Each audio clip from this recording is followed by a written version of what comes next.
So before I start, we're going to talk about burnout, but I just got this, and it's you can actually hold it from behind. Check this out. It's got these leather straps, and it's made out of this. It's pretty nice leather. It's not metal or anything along those lines, but this is pretty neat. I'm thinking I'm probably going to hang it somewhere over on the top there. Anyway, just thought I'd show you that. Let's talk about burnout. I've talked to quite a few people in different fields when it comes to burnout. And as business owners, entrepreneurs, whatever it is that we do, if we have our own business, we've come across burnout. We've come across the feeling. Here's what it is: the frequency, that feeling that you have, a feeling like, I don't want to do this anymore. It starts becoming a little bit overbearing. It starts becoming a little bit repetitive. You get tired of it. It's like, do I have to do that?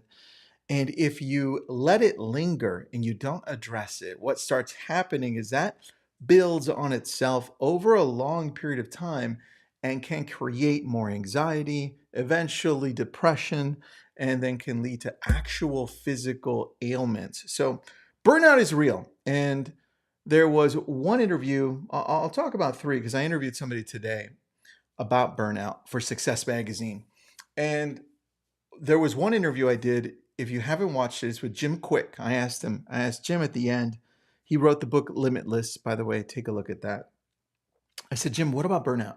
Why is it that we go through burnout? And his definition was simple. He's like, the reason we go through burnout, and burnout's when you have this overwhelming feeling like you just don't want to do this anymore.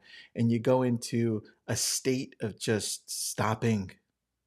And he said the reason that we go into burnout is because we're doing a lot of the things that we don't love.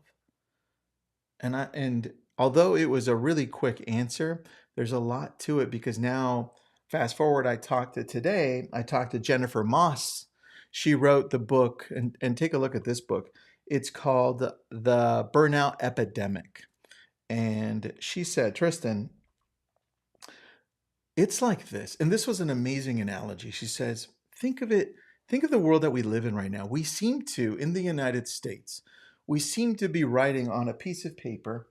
And when we're writing on this piece of paper, we don't leave any of that paper open. We write from edge to edge, edge to edge. And it almost to the point it bleeds out to the sides. If there was any more space, right, we'd probably write on it as well. And that's our life, she said. What we need to do with our personal life is we need to write within the inside of the page and leave the outside for everything else, all the notes about life, all the things that happen. And I thought, what a great analogy, because as we go through life, and I'll explain to you how we begin to take on this feeling of burnout. But when we start looking at things like doing things for ourselves, that's when we start combating the feeling of burnout. I'm telling you from personal experience, when I talked to Tony Horton from P90X, if you didn't listen to that interview, you've got to listen to that one. He said, Tristan, I was going 100 miles an hour, and he's 63, 64 now. And who doesn't remember P90X? Who remembers P90X? I remember P90X. I used to do it all the time.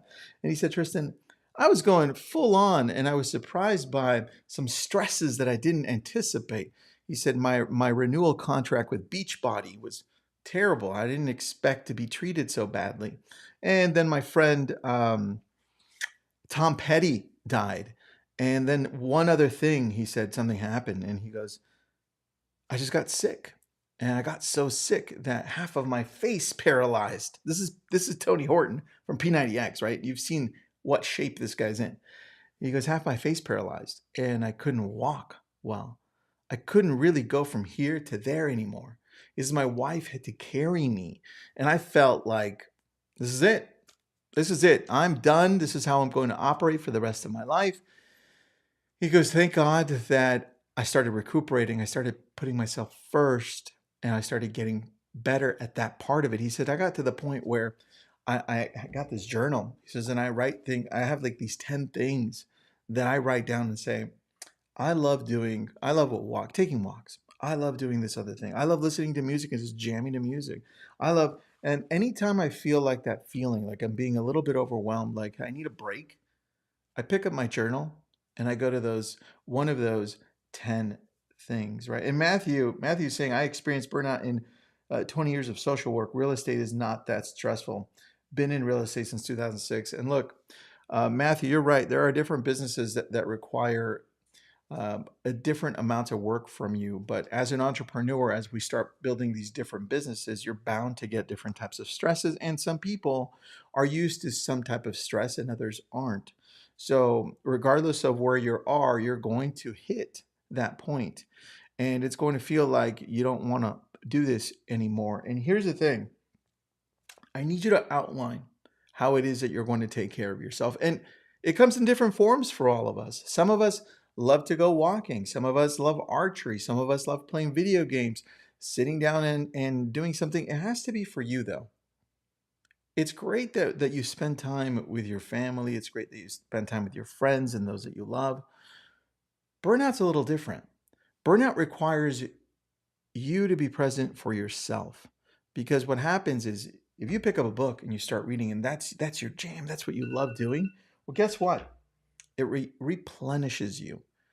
If you take 15, 10, 20 minutes at a time at different parts of the day to take care of you, to take care of your mind, your soul, your body, your mind, all of a sudden it starts allowing you to show up at 100% because the world that we live in is pulling us left and right.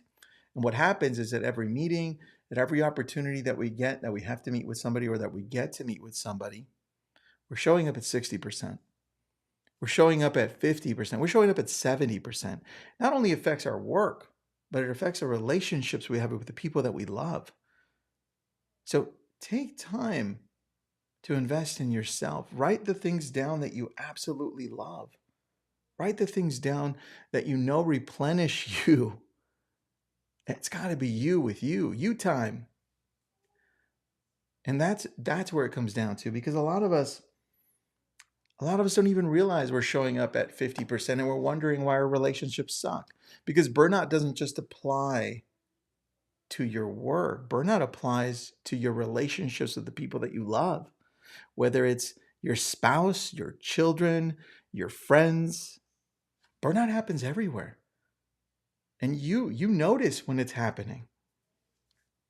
Don't be a burden on other people and don't be a burden on yourself. Take time to replenish you and be there to show up 100% for the people that need you. Man, burnout's complicated and it gets worse and worse if you don't take care of it. So do me a favor today, get a piece of paper out or a journal like I have and start writing down the things that you love, the things that you know refill your cup, right? And make it overflow so that some of that can go to the people around you that you know are going to be affected by how you are today.